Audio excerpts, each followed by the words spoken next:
স্বাগত জানাচ্ছি আরটিভি দুপুরের সংবাদে। পুরোটা সংবাদ জুড়ে আপনাদের সাথে রয়েছে আমি নুসরাত সুজানা। এদিকে জুলাই গণঅভ্যুত্থানে সংঘটিত গণহত্যা এবং 2013 সালে হেফাজত ইসলামের শাপলা চত্বর কেন্দ্রিক মানবতাবিরোধী অপরাধের একাধিক মামলায় আন্তর্জাতিক অপরাধ ট্রাইব্যুনালে শুনানি অনুষ্ঠিত হচ্ছে।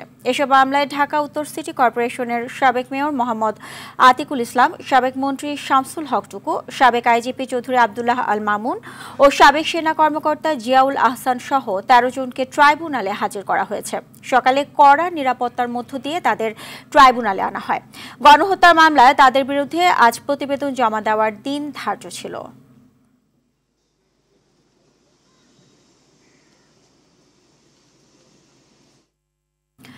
গেজেট প্রকাশ হওয়ার পর কমিশন বৈঠকে বসবে।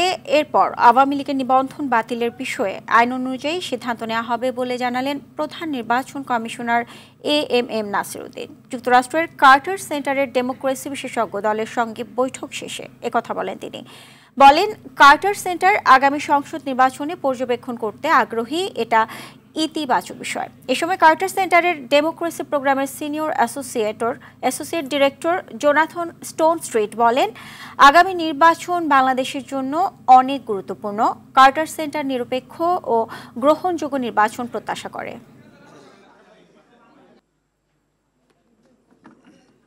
আমরা তো আগে এখনো গ্যাজেটটা তো পাইনি সরকারের গ্যাজেটটা আমাদের কাছে আসলে আমরা তখন এটা বসে সিদ্ধান্ত নিব। এখন আমরা সিদ্ধান্ত নিতে পারি না, কারণ সরকার তো একটা, আপনাদের মুখে শুনছি, পত্রপত্রিকায় দেখছি, টেলিভিশনে দেখছি, কিন্তু ওইটা অফিসিয়াল ডকুমেন্টটা না পাওয়া পর্যন্ত আমরা এক্স্যাক্টলি কি হয়েছে এটা তো বলতে পারছি না।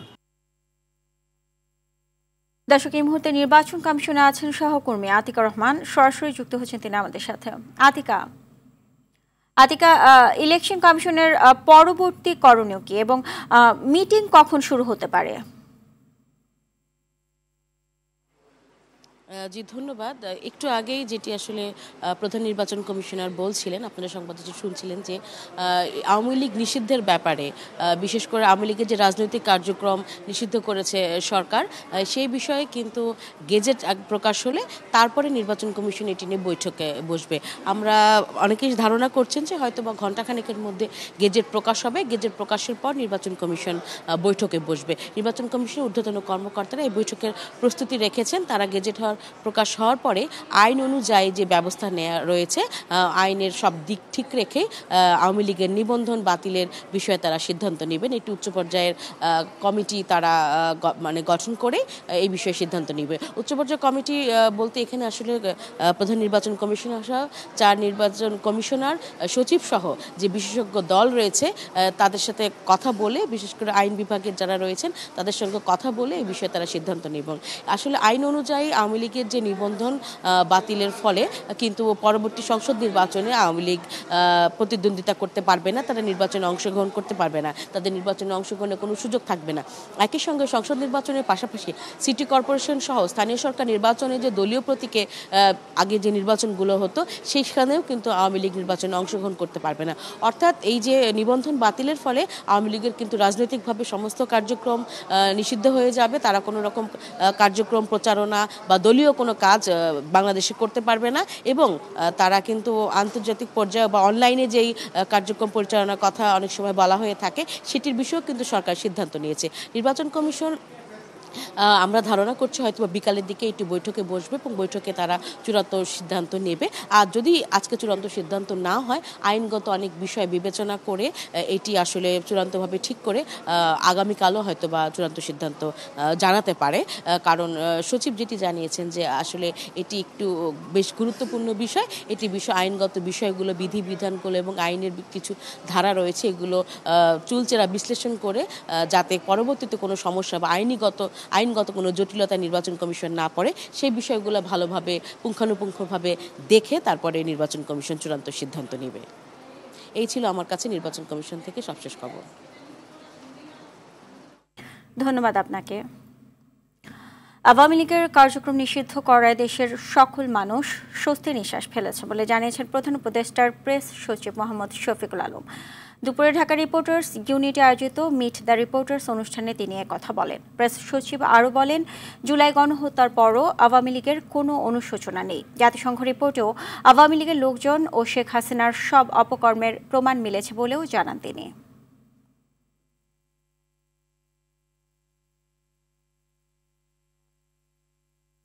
আওয়ামী লীগের কার্যক্রম নিষিদ্ধ হয়েছে বিকজ তারা যেই ধরনের হিউম্যান রাইটস অ্যাবিউজ করেছে, তারা জনগণের ভোটাধিকার কেড়ে নিয়েছে, তারা তো পুরো বাংলাদেশের মানুষের সমস্ত অধিকার তারা খর্ব করেছিল। তো সেটার আলোকে বাংলাদেশে যারা জুলাই অভ্যুত্থানে ছিলেন সমস্ত পার্টির সাপোর্ট ছিল এই আমাদের যে ডিসিশনের পিছনে। আর আপনি বলছেন যে কনসালটেশন, সবার সাথে কনসালটেশন হয়েছে, তো এটা তো আমাদের বলা লাগবে না, আমরা সবার সাথে কথা বলেছি। ৮ মাস পেরিয়ে গেল ফ্যাসিস্ট শেখ হাসিনার বিরুদ্ধে দায়ের করা ৬০৬টি হত্যা মামলার মধ্যে একটির মাত্র অভিযোগপত্র দিতে পেরেছে পুলিশ। ডিএমপির মুখপাত্র বলেছেন, কয়েকটি মামলার কাজ অনেকটা এগিয়েছে, কিছুদিনের মধ্যে আদালতের প্রতিবেদন দেওয়া হবে। মানবাধিকার কর্মী ব্যারিস্টার সারা হোসেন বলেন, জুলাই আগস্টের মামলাগুলোর ব্যাপারে জনসাধারণকে বিস্তারিত জানানো উচিত। আরও জানাচ্ছেন দীপন দেওয়ান।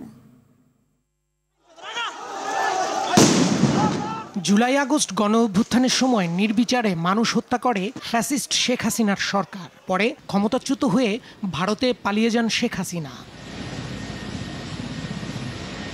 অন্তর্বর্তী সরকার গঠনের পর হাসিনা ও তার দোসরদের বিরুদ্ধে দেশের বিভিন্ন থানা ও আদালতে হত্যা মামলা হতে থাকে।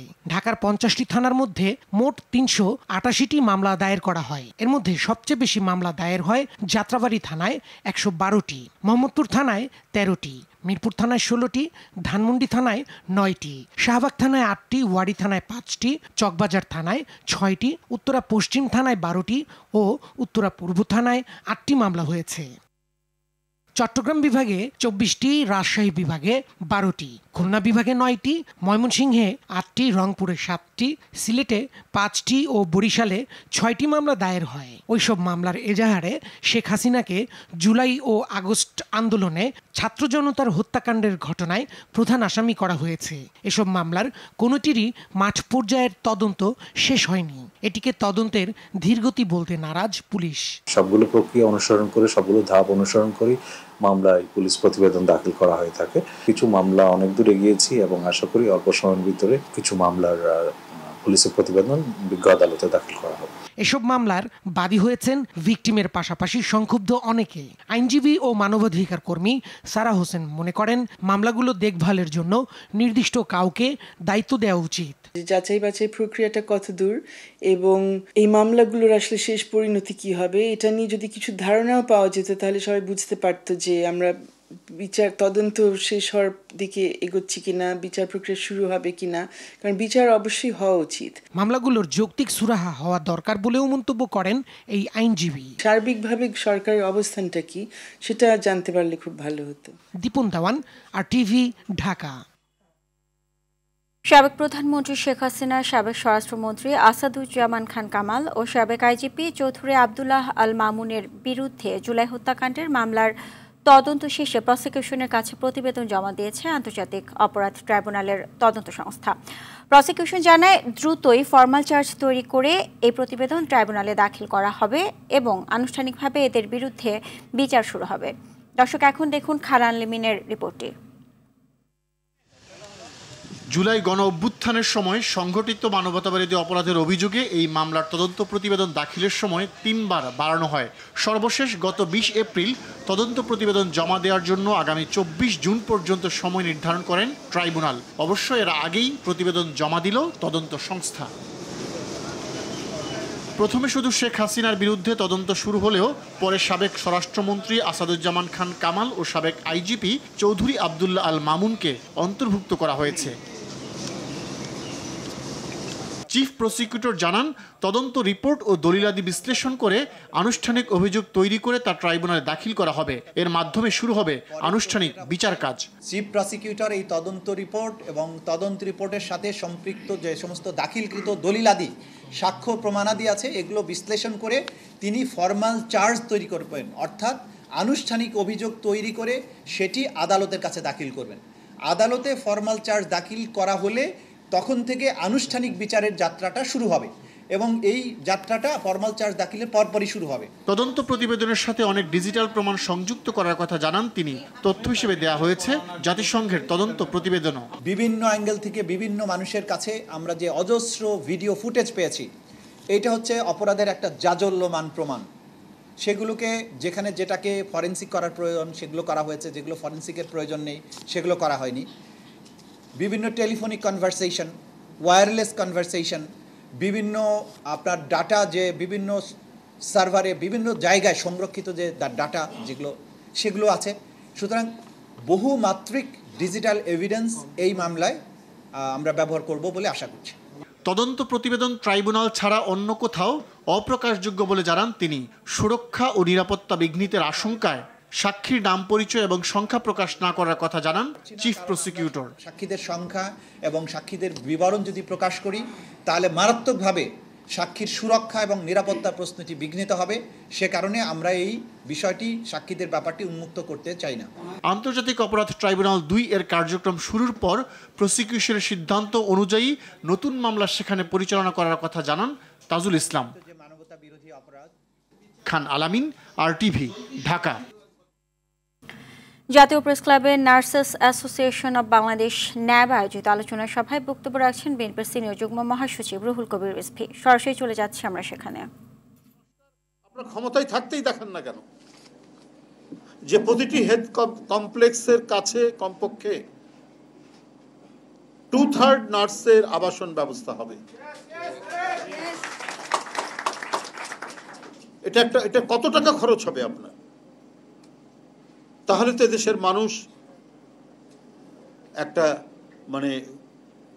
ভালো একটা স্বাস্থ্য সেবা পেতে পারত। এটা আপনারা দেখান। এরপরে যেটাই নির্বাচিত সরকার আসবে তার কাছে তো একটা দৃষ্টান্ত হয়ে থাকবে।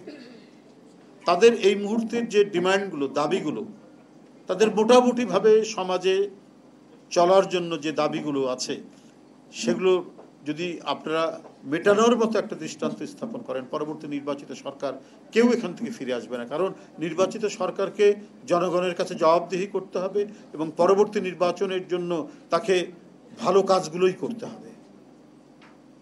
তো যাই হোক, আমি বক্তব্য দীর্ঘায়িত করতে চাই না, অনেকক্ষণ ধরেই এই বক্তব্য হচ্ছে। আমি আজকের আন্তর্জাতিক নার্স দিবসে সকল এই পেশায়, এই মহান পেশায় যারা নিয়োজিত আছেন প্রত্যেকেরই আমি অব্যাহত সুখ সমৃদ্ধি কামনা করছি এবং আগামীতে বিশেষ করে বাংলাদেশ জাতীয়তাবাদী দল বিএনপি যদি ক্ষমতায় আসে, আমার মনে হয় এই সেক্টর যেটা আমাদের ৩১ দফার মধ্যে আছে, যেটি আমাদের ভারপ্রাপ্ত চেয়ারম্যান বারবার বিভিন্ন বক্তৃতায় তিনি তুলে ধরেছেন যে আমাদের সেবা খাত, আমাদের স্বাস্থ্য খাত কেমন হবে, যে উজ্জ্বল দিকগুলি তুলে ধরেছেন। ইনশাল্লাহ যদি আমরা ক্ষমতায় আসতে পারি তো আপনাদের এই সমস্ত যে দাবিগুলো আছে সেগুলো বাস্তবায়নের একটা বড় উদ্যোগ গ্রহণ করা হবে বলে বিশ্বাস করি। আপনাদের এতক্ষণ দেখছিলেন বিএনপির সিনিয়র যুগ্ম মহাসচিব রুহুল কবির রিজভীর বক্তব্যের অংশবিশেষ। স্বাস্থ্যসেবা নিজেই স্বাস্থ্যহীন বলে মন্তব্য করেছেন প্রধান উপদেষ্টা ডক্টর মোহাম্মদ ইউনূস। সকালে প্রধান উপদেষ্টার কার্যালয়ে সিভিল সার্জন সম্মেলনের উদ্বোধনী অনুষ্ঠানে এসব কথা জানান তিনি। প্রধান উপদেষ্টা বলেন, একে অপরকে দোষ না দিয়ে এটা থেকে পরিত্রাণ পাওয়ার জন্য কাজ করতে হবে। স্বাস্থ্যসেবার কোনো কাঠামোর প্রয়োজন নেই জানিয়ে প্রধান উপদেষ্টা বলেন, যে কোনো পরিস্থিতিতে চিকিৎসকদের এগিয়ে আসতে হবে। নাজমুল হুদার রিপোর্ট। সম্পূর্ণ অনুষ্ঠানটি দেশের স্বাস্থ্য খাত সংস্কারের অংশ হিসেবে প্রথমবারের মতো অনুষ্ঠিত হচ্ছে 2 দিনব্যাপী সিভিল সার্জন সম্মেলন। ডিসি সম্মেলনের আদলে 64 জেলার স্বাস্থ্য প্রশাসকদের নিয়ে এই সম্মেলন হচ্ছে। এতে স্বাস্থ্য খাতের মাঠ পর্যায়ের অভিজ্ঞতার আলোকে প্রয়োজনীয় দিক নির্দেশনা দেবেন সংশ্লিষ্টরা। যে দায়িত্ব এখন আপনাদের কাছে ডিসেন্ট্রালাইজ করা হলো, এটা যেন আর কোশ্চিনকালও মন্ত্রণালয়ে ফিরে না আসে, সেই ব্যবস্থার সেই দায়ভার আপনাদেরকে নিতে হবে। সকালে নিজ কার্যালয়ে 2 দিনব্যাপী এই সম্মেলনের উদ্বোধন করেন অন্তর্বর্তী সরকারের প্রধান উপদেষ্টা ডক্টর মোহাম্মদ ইউনূস। এ সময় স্বাস্থ্যসেবা নিজেই স্বাস্থ্যহীন বলে মন্তব্য করেন প্রধান উপদেষ্টা। স্বাস্থ্যসেবা যে স্বাস্থ্যহীন সেটা আমরা সবাই বুঝি, এবং একে অপরকে দোষ দিই, এর কারণে এটা হয় না, ওর কারণে এটা হয় না। দোষ দিলে তো স্বাস্থ্যহীনতা দূর হয়ে যাবে না। এটার প্রতিকার করতে হবে যাতে করে আমরা স্বাস্থ্যসেবা সঠিকভাবে করতে পারি। দুনিয়ার যত দেশ আছে, যত জাতি আছে, তারা যদি নিজ নিজ স্বাস্থ্যসেবা আমাদের চাইতে ভালো করতে পারে, আমাদের মধ্যে কি গাফিলতি আছে, কি অভাব আছে যে কারণে আমরা পাচ্ছি না। মানুষ হিসেবে আমাদের কোনো ঘাটতি আছে, তার সক্ষমতা হিসেবে তার ঘাটতি আছে, আমার মনে হয় না। তো সেটাই নিজেদের কাছে আত্মজিজ্ঞাসা যে কীভাবে করলে আমরা এটার থেকে পরিত্রাণ পাবো। সিভিল সার্জনরা চাইলে সীমিত সম্পদের মধ্যেও চিকিৎসা সেবার মান আরও 25% উন্নতি করা সম্ভব বলে মন্তব্য করেন ডক্টর মোহাম্মদ ইউনুস। যা কিছু আছে তা দিয়ে কি এর চেয়ে ভালো কিছু করা যাবে না এরকম মনে হয়? আমার তো মনে হয় না। আমার মনে হয় যেভাবে আছে সমস্ত অভাব এবং ঘাটতির মধ্যেই আমরা এর চেয়ে ভালো করব। আমি একদম নিশ্চিতভাবে বলতে পারি স্বাস্থ্যসেবা 25% ভালো গেছে। শুধু এটুকু চিন্তা করে আমরা এর চেয়ে ভালো করব। দেশে প্রথমবারের মতো সিভিল সার্জন সম্মেলনের সুফল পাওয়ার আশাও জানান প্রধান উপদেষ্টা। এই যা আছে এর মধ্যে থেকে একটা বিরাট পরিবর্তন আমরা আনতে পারি। নাজমুল হুদা, RTV, ঢাকা। অন্তর্বর্তী সরকার কোনো দেশপ্রেমিক সরকার নয় বলে মন্তব্য করেছেন বিএনপির স্থায়ী কমিটির সদস্য মির্জা আব্বাস। সকালে প্রেস ক্লাবে নাসির উদ্দিন আহমেদের স্মরণ সভায় তিনি এ মন্তব্য করেন। বলেন, রাজনৈতিক দলের সাথে আলোচনা না করে কোনো করিডোর করতে দেওয়া হবে না। বিএনপিকে শেষ করে আবার আওয়ামী লীগের মতো দেশকে লুটে পুটে খাওয়ার চেষ্টা চলছে বলেও জানান মির্জা আব্বাস।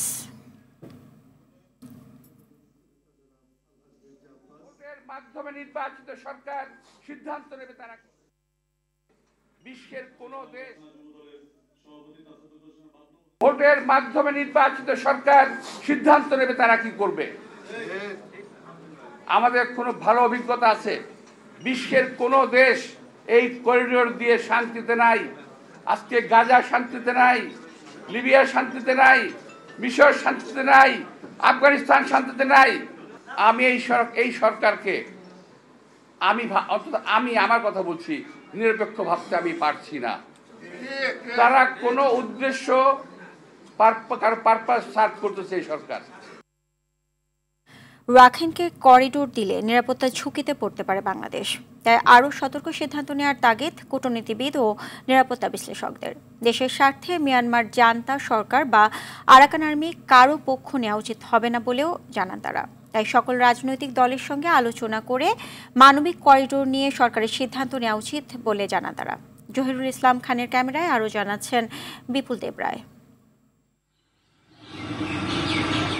মানবিক করিডোর বর্তমান সময়ে দেশের সবচেয়ে বেশি আলোচিত ইস্যু। বাংলাদেশ হয়ে মিয়ানমারের রাখাইন রাজ্যে এই করিডোর নিয়ে হচ্ছে নানা জলঘোলা। রাখাইন রাজ্যে ত্রাণ সহায়তা পৌঁছাতে বাংলাদেশ হয়ে মানবিক সহায়তা পাঠানোর জন্য জাতিসংঘের এমন প্রস্তাবে সরকারের নীতিগত সিদ্ধান্তের পর চলছে আলোচনা সমালোচনা। তবে ইতিহাস পর্যালোচনা করে দেখা যায় Armenia, Azerbaijan, Bosnia Herzegovina, Congo অথবা সিরিয়া কোথাও মানবিক করিডোরের বাস্তবায়ন সফল হয়নি। সর্বশেষ ইউক্রেন রাশিয়াতে জাতিসংঘ প্রস্তাবিত মানবিক করিডোরের প্রস্তাব প্রত্যাখ্যাত হয়েছে। তাই বাংলাদেশ হয়ে রাখাইনে মানবিক করিডোর কতটুকু ফলপ্রসূ ও দেশের স্বার্থ রক্ষা হবে তা নিয়ে রয়েছে উদ্বেগ উৎকণ্ঠা। এ ব্যাপারে ভূরাজনীতি ও নিরাপত্তা বিশ্লেষক অবসরপ্রাপ্ত ব্রিগেডিয়ার জেনারেল শামীম কামাল ও সাবেক কূটনীতিবিদ মোহাম্মদ সাইফুল্লাহ জানান, মিয়ানমার সরকার ও আরাকান আর্মি উভয়ের সমর্থন ছাড়া করিডোর কার্যক্রম ঝুঁকিপূর্ণ হবে। আরাকান আর্মি এবং ওদের সরকারের সাথে জাতিসংঘের পূজা পড়া, যদি এটা হয় তাহলে এটা সম্ভাবনা আছে। যদি জান্তা সরকার বা আরাকান আর্মি কোনো একটা পক্ষ যদি এই করিডোর দিতে সম্মত না হয় বা বাংলাদেশেরকে আহ্বান না জানায়, বাংলাদেশের ব্যাপারে ইতিবাচক মতামত না জানায়, তাহলে সেখানে কিছুটা হলে ঝুঁকি থাকবে। রোহিঙ্গা প্রত্যাবাসন সংকটে জানিয়ে বিশ্লেষকরা জানান, দেশের স্বার্থ ও নিরাপত্তা নিশ্চিত করে রাজনৈতিক দলগুলোর মতামত নিয়ে করিডোর বিষয়ে এগোতে হবে সরকারকে। এটা যদি ক্লিয়ার না হয় তাহলে কিন্তু এই যে বিরোধিতা, অহেতুক বিরোধিতা বা যৌক্তিক বিরোধিতা, এটা হবেই। সুতরাং রাজনৈতিক দলগুলোর ডেকে এটা মতামত নিতে হবে। 50টি দল যদি বলে যে আমরা আমরা চাই, এটা যদি পররাষ্ট্র মন্ত্রণালয়কে দেয় তাহলে পররাষ্ট্র মন্ত্রণালয় তাদের সিদ্ধান্ত নিতে খুব সহায়ক হবে। চট্টগ্রাম হিল ট্রাক রিসার্চ ফাউন্ডেশনের চেয়ারম্যান মেহেদি হাসান পলাশ জানান, অন্য দেশের সীমান্ত হয়ে মানবিক করিডোর স্থাপন সহজ হওয়া সত্ত্বেও বাংলাদেশ হয়ে কেন প্রস্তাব, এটি চিন্তার বিষয় বলে দাবি করেন তিনি। রোহিঙ্গা ইস্যু নিয়ে আরাকান আর্মির একটা কনফ্লিক্ট অফ ইন্টারেস্ট রয়েছে, কাজে এখানে ঝুঁকিটা অনেক বেশি। আমরা বা জাতিসংঘ সেই সমস্ত যেখানে বেটার অপশন আছে সেই বেটার অপশনগুলো বিবেচনা না করে কেন বাংলাদেশকে ফোর্স করছে? মিয়ানমারের এই অঞ্চলটি মাদক, অস্ত্র, নারী ও শিশু পাচার কেন্দ্র হিসেবে পরিচিত। করিডোর দিলে মাদক বা অবৈধ অস্ত্র প্রবেশের আশঙ্কা থেকে যায় বলেও জানান সিএসটি চেয়ারম্যান। একদিকে রোহিঙ্গা প্রত্যাবাসন, অন্যদিকে মানবিক করিডোর ব্যবস্থা নিয়ে বাংলাদেশ এক জটিল সমীকরণের মধ্যে পড়েছে। বিশ্লেষকরা বলছেন এই ধরনের সমস্যা থেকে উত্তরণের জন্য বিচক্ষণতার পরিচয়ের পাশাপাশি বাংলাদেশকে সুদৃঢ়ভাবে সিদ্ধান্ত নিতে হবে এই করিডোর নিয়ে। তা না হলে দেশ এক সংকটময় পরিস্থিতির মধ্যে যাবে বলে মনে করছেন তারা। বিপুল দেবরাই, RTV, ঢাকা। বরিশাল বিশ্ববিদ্যালয়ের উপাচার্যের পদত্যাগের এক দফা দাবিতে অবস্থান কর্মসূচি পালন করছেন শিক্ষক, শিক্ষার্থী এবং কর্মকর্তা কর্মচারীরা। সকাল থেকে ক্লাস বর্জন করে প্রশাসনিক ভবনের সামনে অবস্থান নেয় শিক্ষার্থীরা। পরে শিক্ষক এবং কর্মকর্তা কর্মচারীরাও অবস্থান কর্মসূচিতে অংশগ্রহণ করেন। আন্দোলনরত শিক্ষার্থীরা বলেন, বিশ্ববিদ্যালয়ের 25টি বিভাগের চেয়ারম্যান সহ সকল শিক্ষকদের কাছে খোলা চিঠি দেওয়া হয়েছে। উপাচার্যের অপসারণ না হওয়া পর্যন্ত আন্দোলন চালিয়ে যাওয়ার ঘোষণা দেন তারা। বলেন, উপাচার্য যদি পদত্যাগ না করেন তাহলে আরও কঠোর আন্দোলনের কর্মসূচি দেওয়া হবে।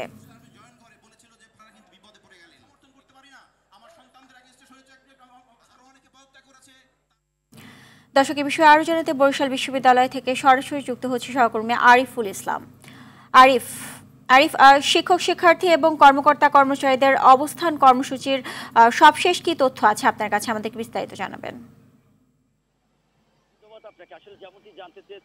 জি আফসানা, ধন্যবাদ আপনাকে। আসলে যেমনটি জানতে চাচ্ছেন, বেলা 12টা থেকেই কিন্তু তাদের বরিশাল বিশ্ববিদ্যালয় জানতে চাচ্ছেন বেলা 12টা থেকেই কিন্তু তাদের বরিশাল বিশ্ববিদ্যালয়ের যে তাদের চলমান কর্মসূচি সেটি অংশগ্রহণ করে এখন তারা সংবাদ সম্মেলন এবং এই বরিশাল বিশ্ববিদ্যালয়ের যে ভিসি ডক্টর সুচিতা শর্মিন তার পদত্যাগের দাবিতে তারাও কিন্তু সেখানে বিভিন্ন কর্মসূচি দিয়েছে। এবং আজকে কিন্তু আমরা যেটি আপনাদেরকে আপনি জানিয়েছিলেন যে RTVর দর্শকদের যে তারা এই কর্মসূচির পরে কিন্তু বিক্ষোভ মিছিল করে এবং গতকাল রাতে কিন্তু তারা মশাল মিছিল করেছে এবং তার পদত্যাগ খুব দ্রুত সময়ের মধ্যে যার জন্য পদত্যাগ হয় সে ব্যাপারে তারা রাষ্ট্রযন্ত্রকে তারা বারবারই জানিয়েছেন এবং তারা বলছেন যে পর্যন্ত তাদের পদত্যাগ না হবে সে পর্যন্ত আন্দোলন করবে।